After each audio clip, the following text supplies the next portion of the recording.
I'm going to pick this and we're going to put this in our herbal salts and preserve it in salt. The other herbs I'm going to chop up, but this one I'm just going to layer. Put a salt base and just layer each leaf, cover it with salt, and you'll have that nice fresh flavor come anytime in the winter. It's a wonderful preservative.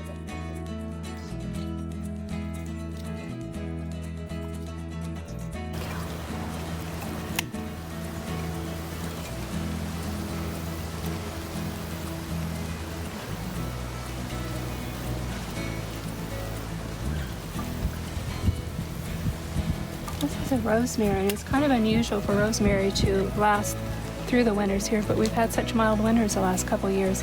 This is the third year for this one, and the longest I've ever had one is 4 years, so I'm hoping, and this is the first time I've ever seen one bloom outside of a high tunnel. Just amazing. It's been blooming for months. This one is just what they call garden sage, just a common sage. I love the salvia families. The blue salvia is the red. Over. Well, this right here is another salvia. It's not an edible type, but it's in the salvia family.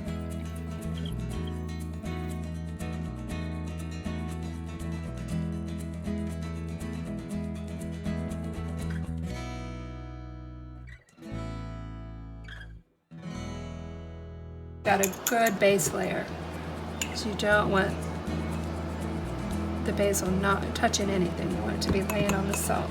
And it seems like a lot of salt, but if you can get a wider container, it's probably... And then you just layer and sprinkle in as you go.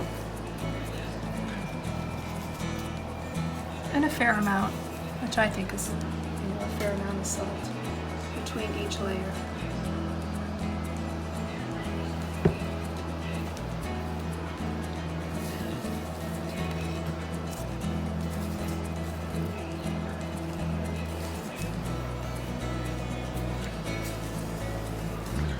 So the salt becomes infused with that wonderful basil flavor, and then the leaves are actually usable, like fresh.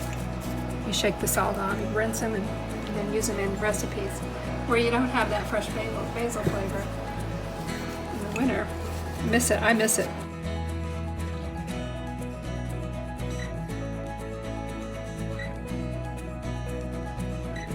Here is just to incorporate the salt enough that it acts as a preservative. These are all dry herbs anyway, they're not wet, so they work really well for this type of preservation. And you know, it's really about flavor. You need to taste it as you get going to see if you want more. With the really strong herbs like sage, I just start with a little bit. I may not even put all that in there. Yeah, just that much. Just give it a rough chop before I start incorporating the salt. And then it only takes about 24 hours to completely let the salt work, do its magic.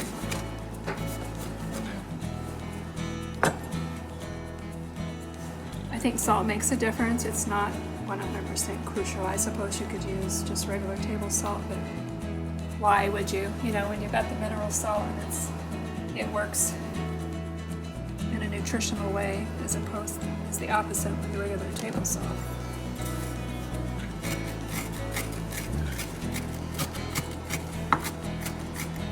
And somehow that salt acts like it makes it very easy to chop, easier than just the fresh herbs. You can almost hear it crunching. So you want enough salt that it preserves it, but if you don't, you want more of the herb flavor, then you just don't add more. You can add a lot of salt and use it more like salt flavoring. I don't know if that made sense or not. And the combinations are endless.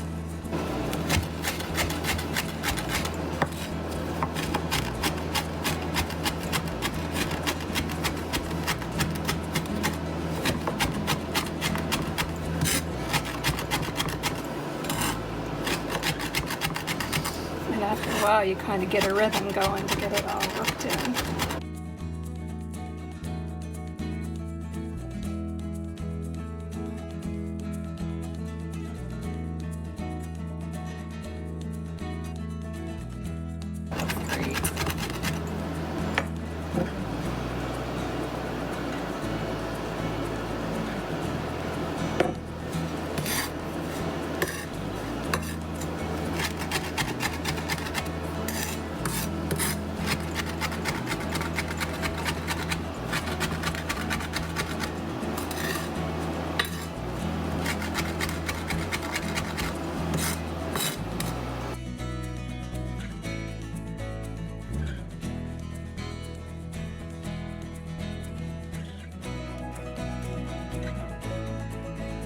So what I would normally do, just let that set overnight,